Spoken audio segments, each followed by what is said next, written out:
Well, we're back from the machine shop, and let's go over what we had done.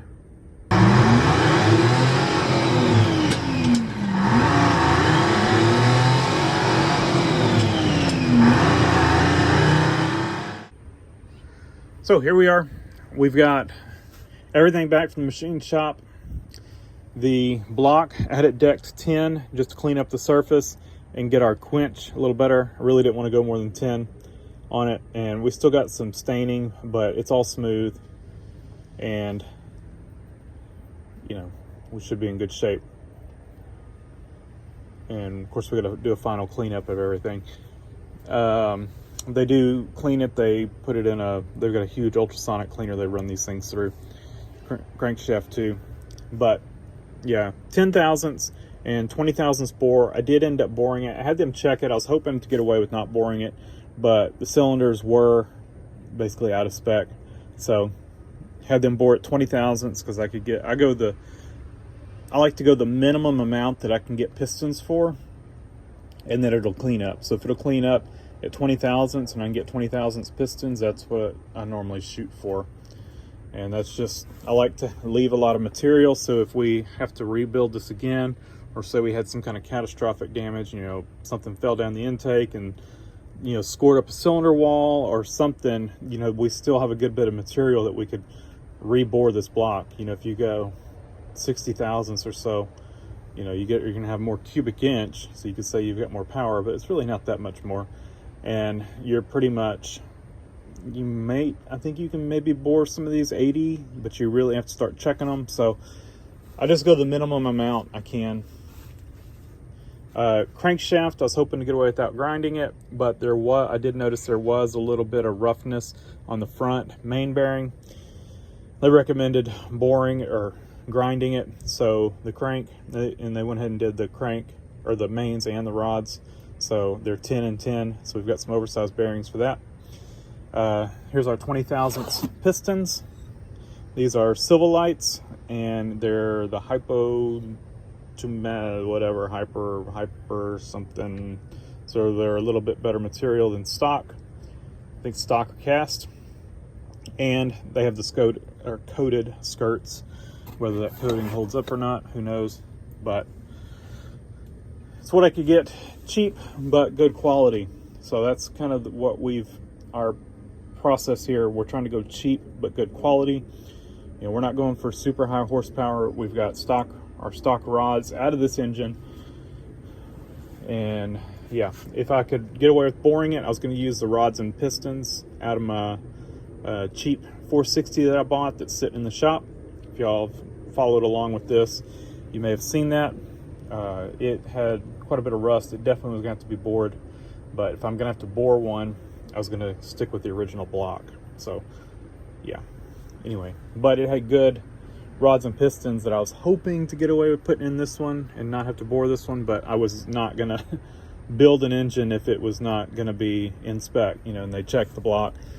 And it, unfortunately, you know, it still had some crosshatch, but it had some wear, you know, it was kind of not round anymore. So we bored it. So let me get this on the engine stand, and we're gonna have to do quite a bit of cleanup on this. You know, I like to spray brake cleaner through the oil galleys or whatever, and then blow it out, just kind of clean everything up. Before we put the head on, we will clean up this surface. I'll leave it dirty like this for now, but we're gonna have to chase these threads just to make sure we get a good torque spec when we put the heads on. So we got a lot of stuff to do here, but I like to make sure everything doesn't flash for us. So I'm gonna spray this down with WD-40. We'll do a final cleanup when we get ready to assemble, but we've got a lot of things to do. Until then, I wanna paint it. We gotta put the core plugs in. We gotta put the cam plug in. I may do that real quick before I put it on the engine stand because I can't get to it once it's assembled. And so let me get busy and get this thing on the hoist and get it attached to the engine stand. And we're gonna stand the crankshaft up. I stand it up in a bucket, and it keeps it supported on both sides, keeps it from falling down. And I don't like laying them flat for long term. I like to stand them up. And I want to make sure that I don't bump it and it fall over so it sits in a bucket. So real quickly, I sprayed it down with some Super Clean and I just hosed it off, didn't pressure wash it or anything. The main thing is just to try to get down the most of what there was not super caked on stuff. It was just recent oil from our oil consumption during the trip, so it wasn't that bad. And most of the grime on it was belt dust from this thing chewing up belts. So yeah, I mean, it really was just oil with belt shavings. So got all that cleaned off. The steering box, while I was trying to tear all this apart, all of a sudden decided to leak really bad, and it looks like it's leaking out the input, and it was just running down and dripping, you know, with this thing just sitting, no pressure on it. And so it looked like where it's coming from. So I think we're gonna have to take this thing apart and probably reseal it. I need to see if I have a kit for this thing. I may have a kit for it, I don't know, but we may pop it apart or take it off. It'd be easier to work on with it off.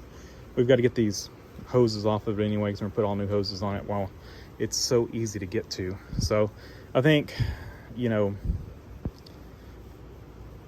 we'll probably at least just pull it off the car and replace the input seal and probably that Pitman seal while it's, again, right there. So we'll do that, and we're gonna take the opportunity to just do a rebuild of everything under here. As Vice Grip Garage would say, a full rebuild. Seriously though, we are actually going to put new bushings in the front end. I was looking at those actually look pretty good. I don't think I actually found those. If I've found those, I'll replace them. If not, we may leave some of those, but we're at least going to do control arm bushings, upper and lower, and ball joints. I think I mentioned it before. Tie rods are all tight and the boots are good. Main reason we're doing the ball joints is because the boots are bad. And I may go ahead, since it's right here, it's so easy to get to. The bushings on that idler arm are looking kind of cracked up. They're still looking tight, but I don't think they're long for this world. So we'll either rebuild that one or put a new one in. I don't know yet. Yeah, probably just put a new one in. I don't think there's much price difference. And notice the negative cable's looking a little crusty, and it's already got a cheap end on it. So we're gonna fix that and put a new cable there. I think the positive cable's fine. So that's kind of the list of things. A lot of front end bushings, and you know, just painting under here just to keep this from getting rustier, mainly is the reason. So we're not going for full on rebuild. We'll just do some converter paint and then just paint it and, you know, get it a good I guess matte black, probably semi-gloss, whatever, and should be good to go. Looks like I missed some belt dust right there I need to spray off, and some right there, or grease or something. So I'll spray that off real quick, and then I'm gonna let this thing sit and dry, and we'll hop back over to the engine, work on it. All right, so cam plug is in, and I just inset it just enough that it's in there, you know, and it's not gonna come out. Because you gotta keep in mind, you don't want the back of the camshaft rubbing on it. There's probably a spec on how far to inset it, but I just put it deep enough, kind of keep a mental note when I take it out to remember how deep it is. But that's what we've got.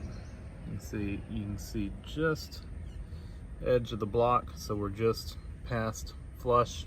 You know, we're inset just a little bit. I put a little black RTV on it. I normally do that on core plugs. just to kind of help them, of course, clean up your surface, you know, because this one had some stuff in there. It looked like RTV, you know, some kind of sealer that it had on the factory. So just clean all that up before you put the new one in. As far as putting them in, I use a little kit. This is a bearing, race and seal, bushing, driver kit from Amazon. I'll put a link in the description. But you can use them on core plugs if you leave the nut or the bolt off of it. So basically, normally what you would do is you would take, and this is the one I used, you'd put it on there, and then you'd put that bolt on there, hold it all together. Well, of course you can't on a core plug, but if you just do it like this, that works.